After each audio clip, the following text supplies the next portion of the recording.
Hey guys, George here. Today I'd like to bring to you a video about half tracks. Just a couple of points here and there. What inspired this discussion was that I heard somewhere there was a discussion as to whether a, a half track passengers and crew can have to share the same status, whether it's buttoned up or crew exposed and whatnot. I think I'm going to take the position that Uh, half-track crews and passengers do not necessarily have to share the same position. And playing half-tracks for a while, um, I kind of learned a couple of lessons that perhaps worthwhile sharing with you. And if you disagree with anything, just respectfully put your comments in the comment section. Wait one second. Are you guys looking at this? You shouldn't be judging me. Don't look at that because see what's happening here is I wanted to do away with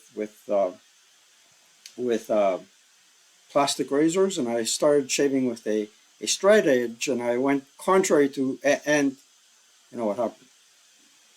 Accidentally, accidentally cut my ear. Not completely. I'm not. What do you call that fellow? That Degas. Yeah, and geez, I took art history. Degas, I believe it was Degas, Belgian guy. Tried to. No, no self-mutilation here, guys. Anywho, I also watched a couple of history channels with respect to Half Tracks, the Chieftain, and the Tank Museum. Excellent channels for armor resource information, especially for vehicles in World War II. And based on what I heard, development for the half track started in France and the US, eventually spread to the Soviet Union, and by the time it got to Germany, uh, the Germans, according to the chieftain, said they never achieved enough production of half tracks to warrant such massive use of them. And yeah, my scenario here is make believe it's made up. There's no rarity checks and whatnot. Uh, and it's assuming that there's a mechanized platoon going up against a couple of Soviet uh, units, and it's not meant to reflect reality. It's meant to just provide examples of play. Okay, so if I was designing a scenario that involved either the Eastern or Western Front, I would not include so many half tracks, German half tracks, that is. Um, as as it plays out, the Americans probably had the Americans and the Soviet Union probably had the edge on half tracks over the Germans. And the M3 wasn't such a bad vehicle. Um, I guess what they had found out is that they can turn the vehicle using wheels as opposed to you know having a mechanism with tracks where one track stops and the other one goes to turn the vehicle, which would probably require a lot more ball bearings than this system here. And then the other interesting fact that I found out is obviously armies evolved into fully tracked vehicles for armored personnel carriers and infantry fighting vehicles as opposed to open tops. I remember having a little discussion in high school with my friends saying, well, what happens when a person fires a bullet from above and goes into the half track and then the bullet ricochets all over the place before its velocity uh, reaches an end and the whole thing is finalized? It can, with one bullet, you can conceivably be, injure or maim a lot of passengers. And there's an example of that in the rule book. And now, what I find interesting about uh, let's tackle first covered arc, not covered arc, but CE versus buttoned up. And now, what you have to understand about these vehicles, and maybe I shouldn't have put a a lot of units on top of them, just to get you into an overall view of things, right? First of all, they do have portage points, and the portage points include the cost of a squad, which is, I believe, 10 portage points. Then you have one for the LMG that makes it 11, and one for the leader makes it 12. So The passengers and the support weapon capacity is well within the limits. Let's see if we can even zoom in a little bit more. So you can see that counter. So 15 portage points. The rate of fire on the MG is 1. It's an AAMG. So it has a 360 traverse. So no matter where your vehicle is pointing, you're going to get the ability to use it in a 360 traverse without penalty. The other thing that's interesting about these MGs is if you're facing a squad or an adversary with air support, they can be used as light AA. With to switch them between AA and non-AA, you would lose your rate of fire, and the rate of fire is 1. Now you have to be careful because some of these vehicles have a main armament that is an AA machine gun. Well, whereas this is a supporting vehicle for using mainly against infantry. And the other thing that you can conceivably do is abandon the half track and scrounge it for its MG if you need that firepower in the form of a multi-man counter. So all these facts are pretty interesting to note. Let's put these guys here on the side for a moment. The other thing that you need to know is that this symbol here, the small circle and the oval, denote that it's a half track. The white circle denotes that it's a small target. The white depiction means it's an open top vehicle. So that's important to know for close combat. And there's only an armor factor of 1, no matter where you're facing. But if the person gets a rear shot on you, he gets a +1 increase to his 2 kill. So you have to be careful about that. So I just said a mouthful, and it's all in the good old rule book. So if you read Chapter D and some of Chapter A, you'll be probably very proficient with respect to half tracks. And there's just a couple of paragraphs there that you need to focus on. Now, the biggest mistake people do when they're playing a game is the myth of invincibility, and that myth of German invincibility is dispelled in Advanced Squad Leader. Let's be clear about that. And quite often, newbies, the newbie mistake that is often made is we put that guy here. Wait a second. Pick up the whole kit and caboodle. They put this fellow right up front. What do we have here? We have a German squad with a ATR. And we're saying, what's the ATR going to do, right? What the ATR is going to do is a heck of a lot. First of all, the ATR does not have to pay any backblast penalty. Second of all, the leader can use his modifier on the 2-hit die roll. Then going even further, if you look at your 2 kill charts, I'm not going to put the 2 kill chart on the board, or am I? Let's see if I can readily find it. Okay, let's try and find that. Ordnance to hit, 2 kill. Okay, this is great, but I'm not too sure if I can magnify it or not. So let's take a look at the 2 kill chart. The 2 kill chart, you look at the red ATR number. This is what it is. It's a Russian ATR. It's a 6. Base 6. Now look at the range. It's 0 to 1. Add 2 to it. 6 plus 2 makes 8. So your basic 2 kill number at that range, okay, is starting with an 8. With an 8 and an armor factor of 1, that makes it 7. So with an average roll, that half track can be knocked out. And once the half track is knocked out, the passengers are gunners as well, more or less. There is a crew survival of 5. So if he doesn't roll less than half of what he needs on the 2 kill, you're pretty good, but you're taking a big risk. So let's see what happened with Lieutenant Wu here that is taking such a big risk. First, on the 2 hit, ordnance to hit, it's at that range. Russians use red, but from 0 to 6, it is a 10. And let's say it's the Russian prep fire phase, right? Right. So at that range, it's anything but a 12. So let's roll on the two hit table.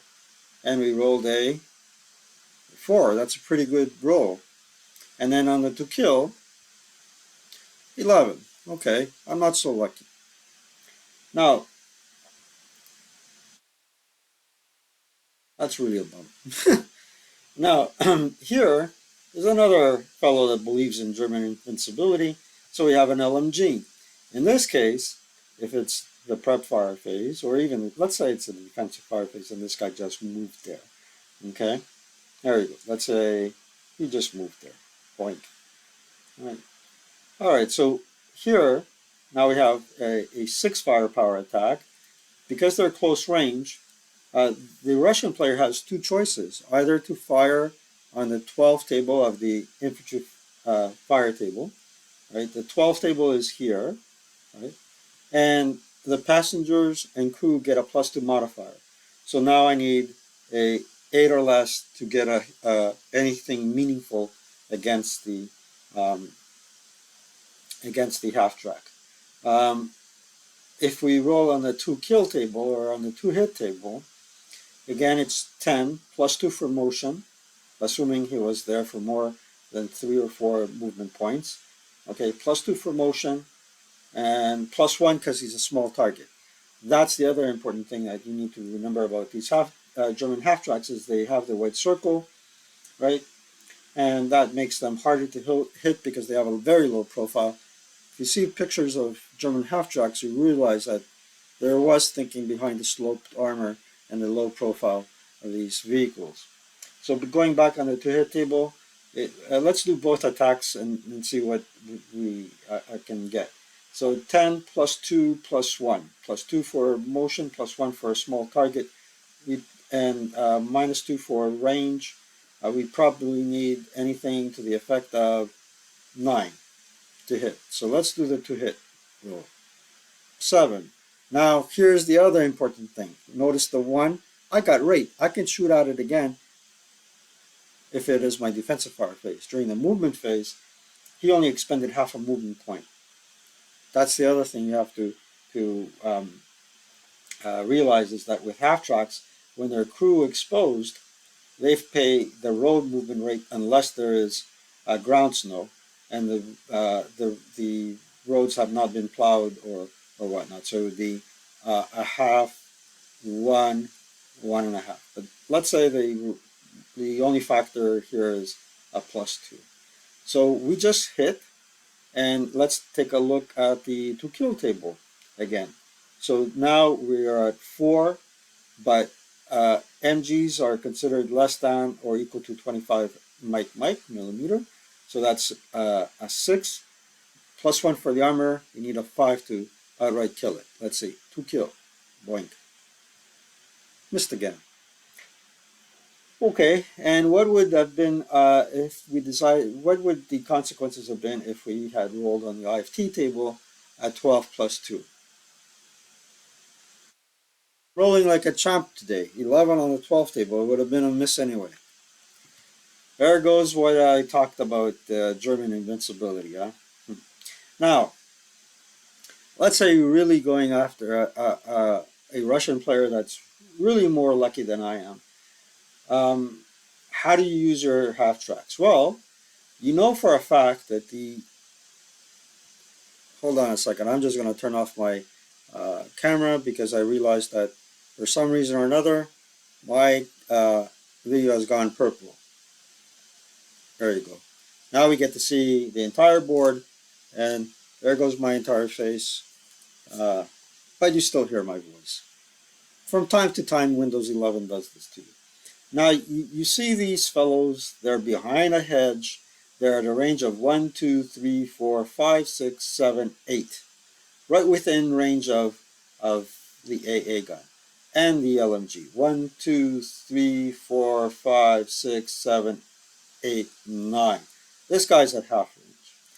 But the other thing that is great about half tracks is they can fire a group. They can fire a group with passengers, or they can fire group with units in the same hex. They can be used part of a fire group. So in this case, 1, 2, 3, 4, 5, 6, 7, 8. We got 3 firepower factors for the AA machine gun, 3 for the LMG, that makes 6, plus 2 for the squad is 8. And in here, the whole kit and caboodle is halved, so 6 plus 4 is 5. 8 plus 5, we got a 12th attack. Yeah, because there is no 13. Plus, the leaders can direct the fire with a -1 DRM. So, with that said, we trace line of sight. There's 3 hindrances there, and +2 for the wooden building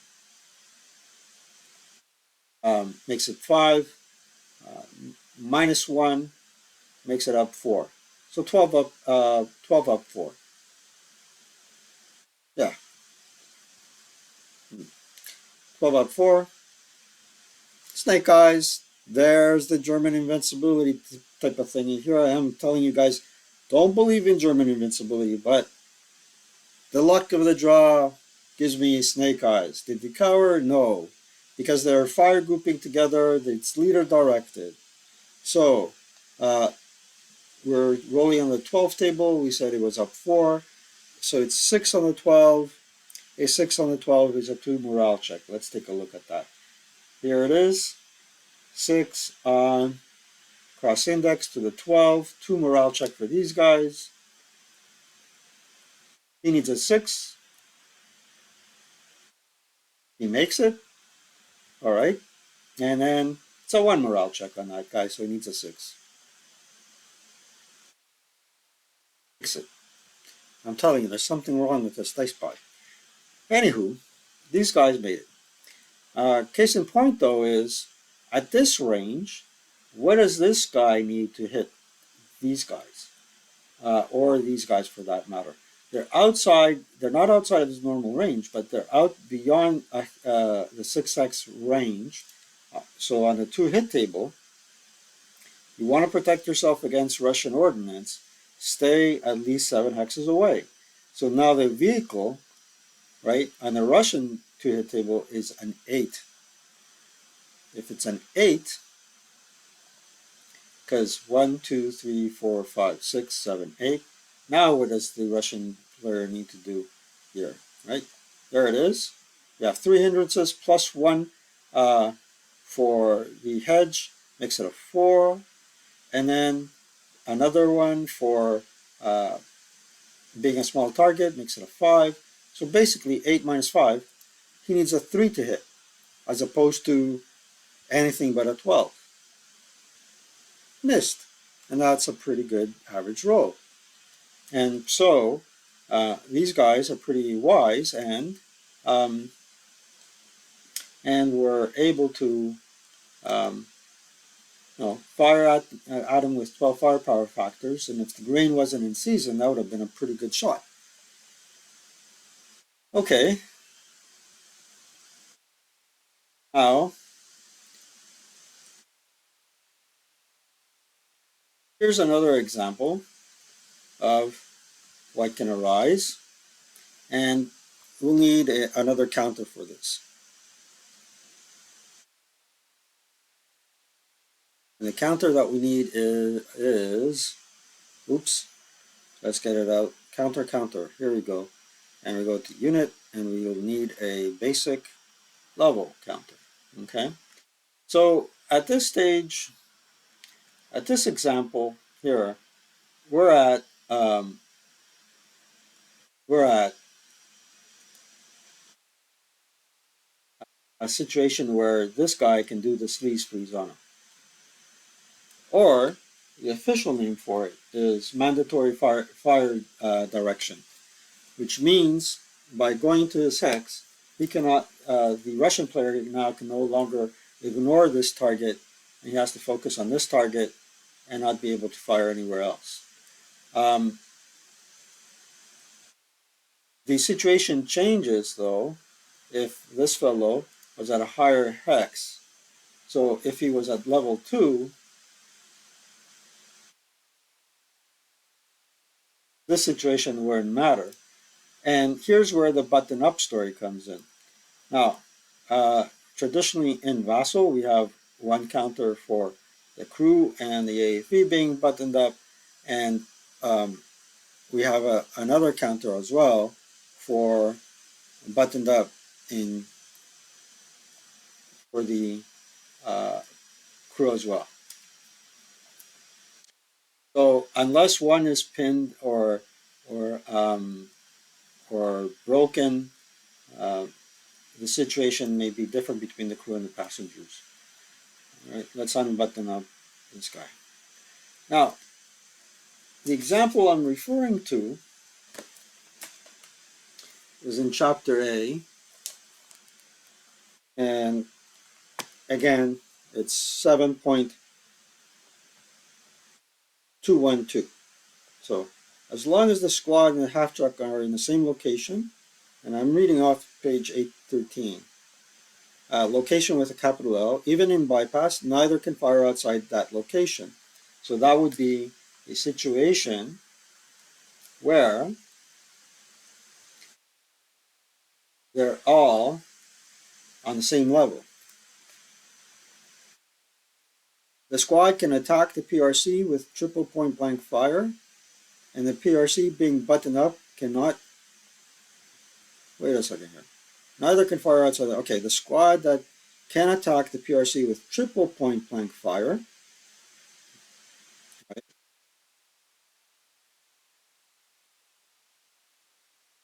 But the PRC being buttoned up with this counter in mind, cannot attack back. If the squad were uh, if the squad were in an upper level location of the hex, it still could attack only its own location or that of the half track. Okay. The upper level squad would still attack the PRC with triple point blank fire, but now the passengers could attack back, um, although only with point blank fire if within one level. So if this was the situation, lower, uh, okay, the guys at the upper level have triple point blank fire, okay, but the passengers, although buttoned up, can fire back at point blank fire.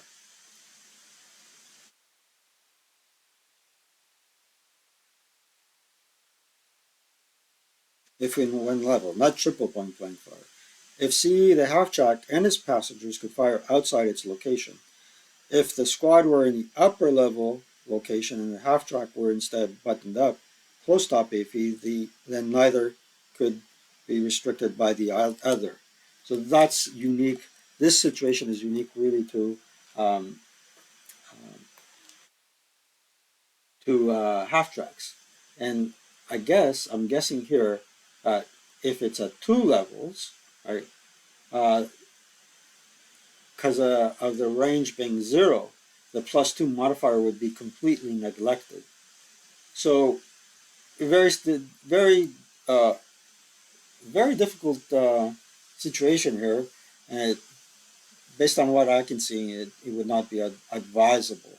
And the other thing that is important to note is that at this rate, if they know that um, the intent, if the Russian player knows that the intent of this fellow is to enter his hex and do the um, mandatory fire direction move on him, the LMG has spraying fire denoted by the underline 6.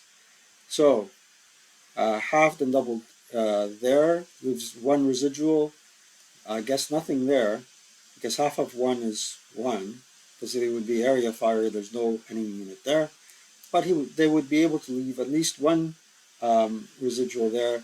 So if the follow-up infantry did not want to take a residual attack, they would have to either attack from O2 or an N3 as opposed to doing a direct assault. Pretty interesting. Now, I have no idea why I put this in the situation here. Um, but I guess it's a question of, is this a smart attack or not? Um, Feist came up on the hill to basically support the elimination of this guy because they're in 1, 2, 3, 4, 5, 6, 7, 8. Well, just one hex out of range, out of normal range, but they could still pepper this guy with some sort of fire and prevent this hex from being a legitimate route location in terms of sheltering to avoid desperation of morale, what have you. Is this a smart move? We have Nikolaev here with an ATR, 1, 2, 3, 4, 5, 6 hexes away, so that's a 10.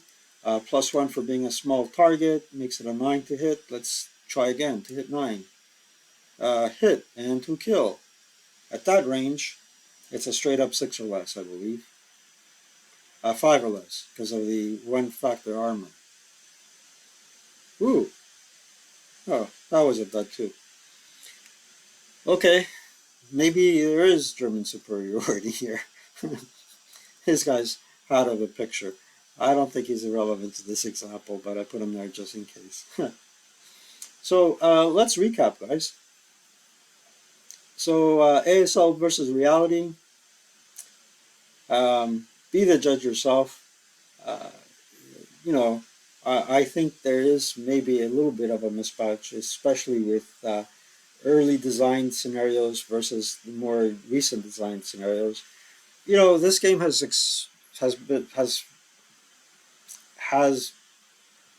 um, withstood the test of time.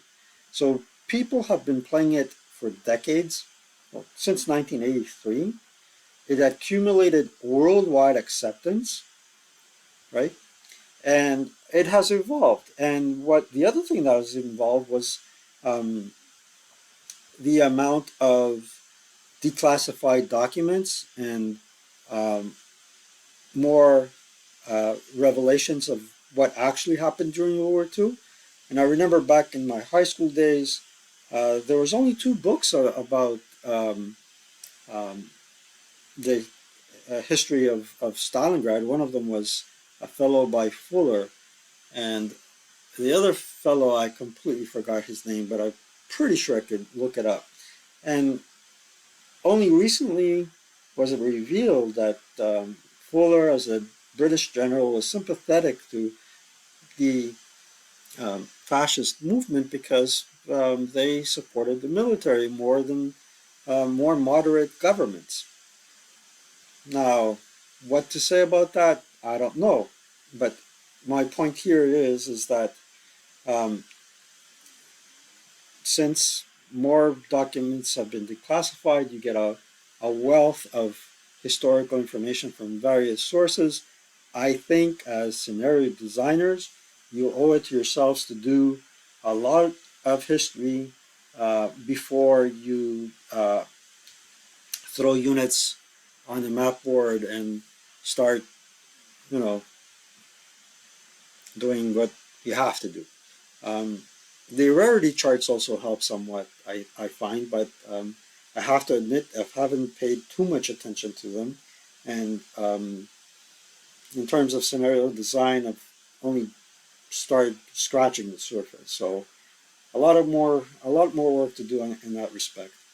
Um, so going on to the AAMG, this is where I'm doing the recap phase of my video. 8 hexes, usually a 360 traverse, so you're not restricted by the covered arc unless the counter designates your AAMG as the main armament, saying, main armament is whatever. It could be the CMG or the AMG. Small target, do not forget that +1 to hit DRM, because your opponent will take advantage of you if you overlook the fact that most half tracks are small targets with a low profile. And in this respect, ASL got it right. Open top versus crew exposed. Remember, even in the example, you see this buttoned up thingamajiggy. And then you have this thingamajiggy, but it might not have a weapon there. Let's see. No. Hmm. Oh, in this case, good old Vassal does that trick for us. There you go. Um, be aware or beware of Russian ATRs and light machine guns, medium machine guns, and heavy machine guns with a rate of fire. If you're going up against a, a well-oiled machine gun with a half track, remember it can be taken out and there is rate of fire. But one thing you don't have to worry about MGs is critical hits because you cannot score a critical hit with a machine gun. Okay. Also beware of snipers. I didn't mention snipers, but conceivably the open top vehicle can be a legitimate target for a sniper attack. So what does that mean? Let's take a look at the sniper table. There's a sniper table. A14.3. So a DR1, a big sniper, can immobilize unarmed vehicles and breaks inherent crew of unarmed vehicles, partially armored AFVs. Let's see. Oh, here it is. Sniper stuns and recalls crew, CE crew, breaks MMCs, or reduces MMCs that do not break, breaks inherent crew of unarmored vehicles, partially armored fighting vehicles, immobilizes unarmored vehicle. Wow. So we're talking about a truck can get immobilized if the player so desires, and that's a choice for the sniper player with respect to unarmored vehicles, whether they want to attack it or not. Um, partially armored a partially armored half truck would have to have an armor factor of 1, either in its rear, its side rear or front, and then the other factor has to be a star. That's what they mean by partially armored. And number 2, inherent crew. If it's a small sniper, inherent crew of unarmored, let's start from stun CE crew. Hey, wow, a small stun. A small stun is just as impactful as well, because then you're forced to have a +1 to hit slash IFT DRM. So small stun, and when you flip it, what do you get? +1 to hit, morale check, task check, IFT, CC, overrun. Wow. For the duration of the scenario. Um, Passengers they may or may not share the buttoned up or crew exposed. Um, Button-up passengers are not vulnerable unless the fire's elevation is greater than the range. Level 2, 1 hex away, plus the DRM reduced for each level greater than the range. And the other thing that is important to know is that the passenger fire is not quartered. It's only halved for half tracks. So it's pretty versatile machine to have in your OB when playing a scenario. And I also spoke about removal of MGs, but conceivably some half tracks might have mortars on them, and you can scrounge to get the mortar off of the half track as well. And last but not least, do not forget that half tracks um, can fire. So that's my video for today. Sorry for any technical difficulties, especially with the camera. But I gave, I think, a good overview of half tracks in ASL. Yes, I did only use German half tracks, and there's a plethora of vehicles out there. So do pay attention and do some homework after viewing this video, and hopefully you'll end up having more knowledge than you did before. I'd like to thank you for watching. 35 minutes in, the channel has grown again, and I value your viewership and your subscriptions and your likes as well. Greatly appreciated. I feel truly blessed to have you guys on board, and I'll do my best to get you more content that's interesting and entertaining. Take care. See you next week.